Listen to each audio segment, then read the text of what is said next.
সিঙ্গুরে আজ মুখ্যমন্ত্রী মমতা বন্দ্যোপাধ্যায় তিনি সভা করলেন এবং সেখানে রীতিমতো বিস্ফোরক তিনি। জেলে গেলে জবাব দেবেন মা বোনেরা। আচমকা মুখ্যমন্ত্রীর কথায় জেল প্রসঙ্গ।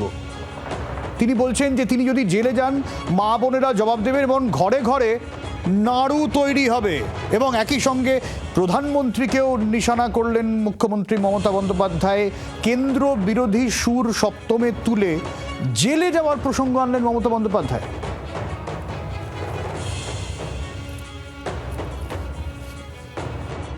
আমাকে তোমরা ঘেচু করবে, আমাকে তোমরা ঘেচু করবে। তুমি জেলে ভরো, তুমি গুলি করো, আই ডোন্ট কেয়ার।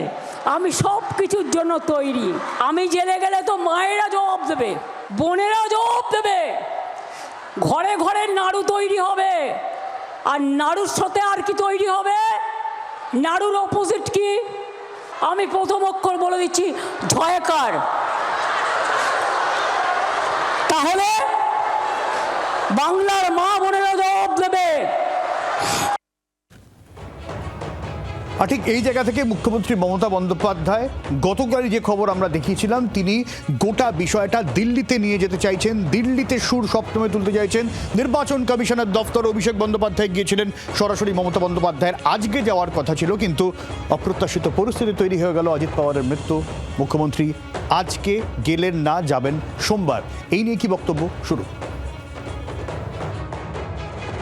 আমার আজকে এখান থেকে দিল্লি যাওয়ার কথা ছিল, দিল্লিকার লাড্ডুদের একটু চেহারা দেখার জন্য। কিন্তু আজকে যেহেতু একটা ঘটনা ঘটে গেছে, তাই আমি যেতে পারিনি। একই সঙ্গে মুখ্যমন্ত্রী মমতা বন্দ্যোপাধ্যায় যখন নির্বাচন কমিশনের দফতরে এই এসআইআর ইস্যু তুলতে যাচ্ছেন, এখানেও তিনি বলে গেলেন যে কোনো ডিটেনশন ক্যাম্প হবে না, এনআরসি হবেন না, এবং আবেদন করলেন কেউ আত্মহত্যা করবেন না। কি বললেন শোনাই। চিন্তা করে নিজের শরীর খারাপ করবেন না, আত্মহত্যা করবেন না। ভয় পাচ্ছেন কেন? এটা তো বাংলা। কাউকে ডিটেনশন ক্যাম্পে পাঠাতে আমরা দেব না। কোনো এনআরসি এখানে হবে না। ডাকছে ডাকুক না। ঔদ্ধত্য দেখাচ্ছে, অহংকার দেখাচ্ছে। এই অহংকার ভেঙে চুরমার করে দেবো। যদি করতে না পারি তখন দেখবেন। আর সিঙ্গুরে যখন মমতা বন্দ্যোপাধ্যায়, তখন অবশ্যই শিল্প নিয়ে তো কথা উঠবেই, কারণ প্রধানমন্ত্রী নরেন্দ্র মোদী যখন এসেছিলেন তখন শিল্প নিয়ে বিতর্ক হয়েছিল। কেন প্রধানমন্ত্রী শিল্পের দিশা দেখাতে পারলেন না তা নিয়ে খোঁচা দিয়েছিল তৃণমূল কংগ্রেসই। আজকে তৃণমূল কংগ্রেসের বিরুদ্ধে যখন বিজেপি অভিযোগ তুলছে, তখন মমতা বন্দ্যোপাধ্যায় শিল্পের কি খতিয়ান দিলেন?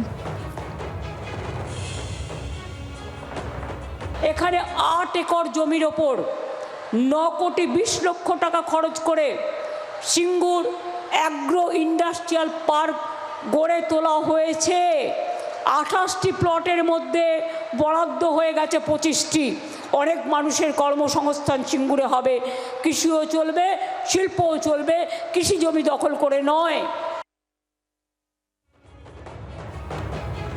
কিছু কাজ হয়েছে, কিছু কাজ আরও হবে, এমনটাই মুখ্যমন্ত্রী মমতা বন্দ্যোপাধ্যায়ের দাবি। একই সঙ্গে এই ইস্যুতেই বিজেপিকেও তোপ দেখেছেন মুখ্যমন্ত্রী মমতা বন্দ্যোপাধ্যায়। আর আজকে যেহেতু বিজেপির সর্বভারতীয় সভাপতি সদ্য নিযুক্ত নীতিন নবীন তিনি রয়েছেন এইখানে, এ বাংলায়, ফলে এই ইস্যুতে দুর্গাপুর থেকে নীতিন নবীন সুর চড়ালেন পাল্টা মমতা বন্দ্যোপাধ্যায়ের বিরুদ্ধে। নতুন করে সুর চড়ালেন বিরোধী দলনেতা।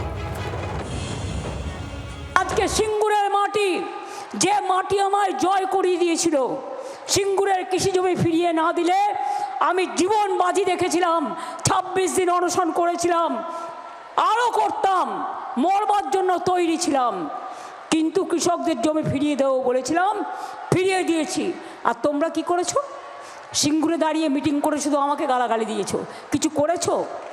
একটাও ইট পুঁতেছো না, কিছু করবে না। শুধু বড় বড় কথা, বড় বড় বুলি। এ বুলি চলবে না বাংলায়।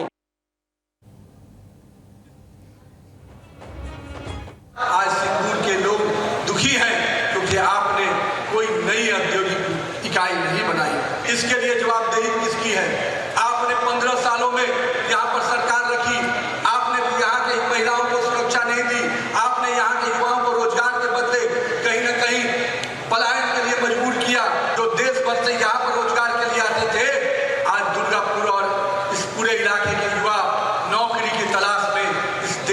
राज्य से बाहर जा रहे हैं।